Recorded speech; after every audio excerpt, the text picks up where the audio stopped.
Hi, this is Dawn Olchefske of DoStampingWithDawn.com, and I'm here with another How'd She Do That video. And today I'm going to show you this double triangle fold fun fold card. Isn't that cute?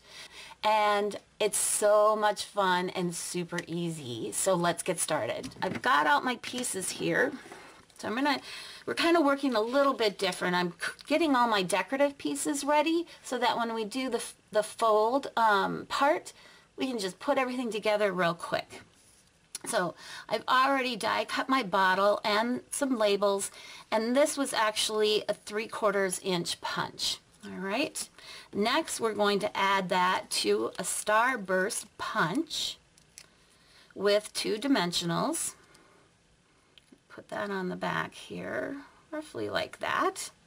Okay, and then we're going to flip this over, and I'm going to add lots of adhesive, and we're going to add 10 inches of the crushed curry twine. And how we're going to do that, oops, it's sticking to me, is we're going to fold it into thirds, kind of like a Z, and it's going to look like that, and you'll apply it to the back here. And I like to kind of apply it at a diagonal. There we go. Now, if this was just going on a card, I actually have a card that I made that without the fun fold.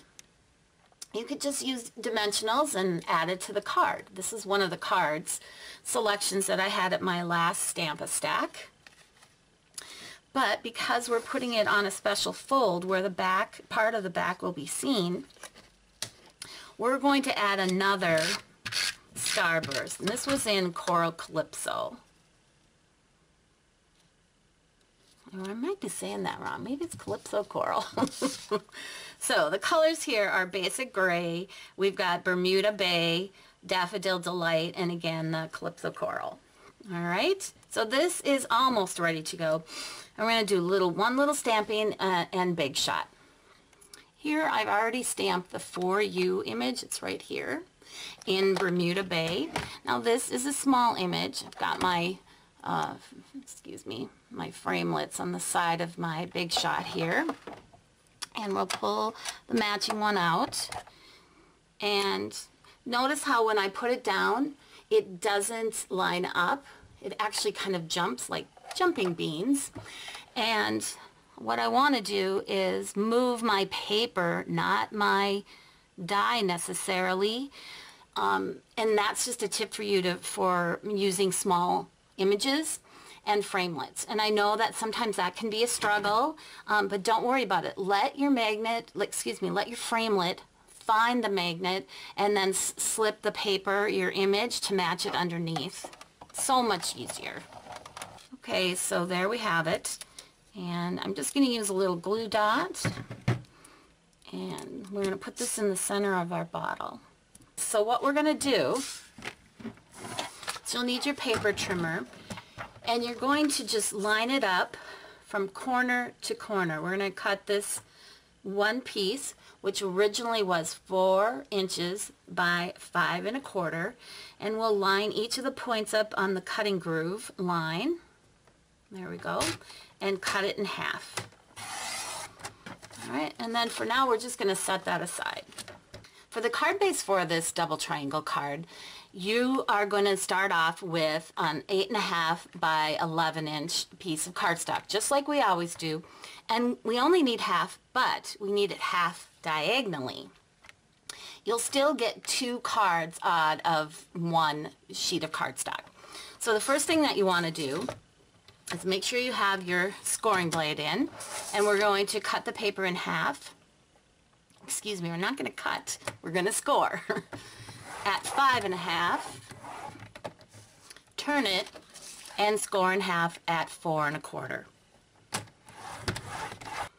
Once you're done with the scoring, you actually need to remove your scoring blade. If you're using the Stampin' Up! Paper trimmer, you'll move it down to the end, and you'll see there's kind of a rectangle like opening, I should say, and then you use your fingernail and just lift it up from that little arrow point, and it comes right out. Now the reason we need to do that, so I'll come back out here, is because we need it, the cutting kind of space. On the trimmer, we need it longer than these straight edges that are here because we're turning this on the diagonal. So this is how it's going to go in.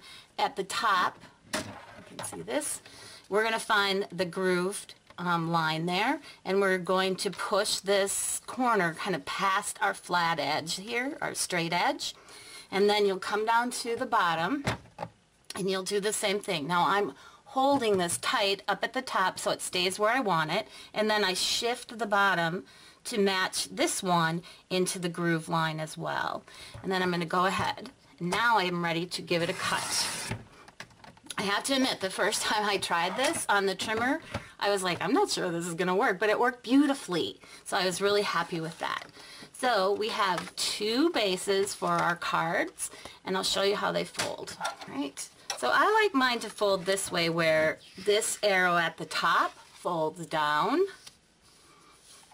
and then the arrow on my right side folds in.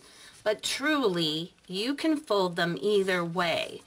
Let me show you here. You could have your card open like this. You can have it do landscape, or you can even fold it back the other direction and have it open like this. Either way, it's card maker's choice on this one. This is just the way I prefer it. I've gone ahead and adhered this panel, the lower right panel, and if you wanted to, you could add the designer series paper to both panels, but I have decided not to. I'm just going to leave this one open. I think it's going to let my embellishment piece here kind of pop a little bit better. So let's talk about that. And it's super easy to attach, but you got to remember, only attach it to one panel. So I'm just going to kind of eyeball where this is going to go. All right. There we go. And you can see, so once I put this on, you'll see why I added the 2 starbursts to that, so that when we open it, we don't see any kind of messiness on that side.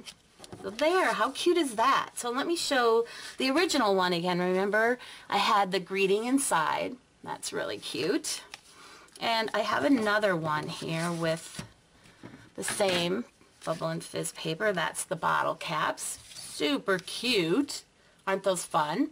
And then I made one yesterday, the other day, and this is the perfect, let's see, Picture Perfect Birthday. This is the stamp set from that, but the paper is the Tutti Frutti paper. So I like that. And this one, I had a little fun inside as well, because this is a 6x6 paper, and I had this perfect little strip left over that I put inside, and then did a little stamping as well. So there, I hope you enjoyed that.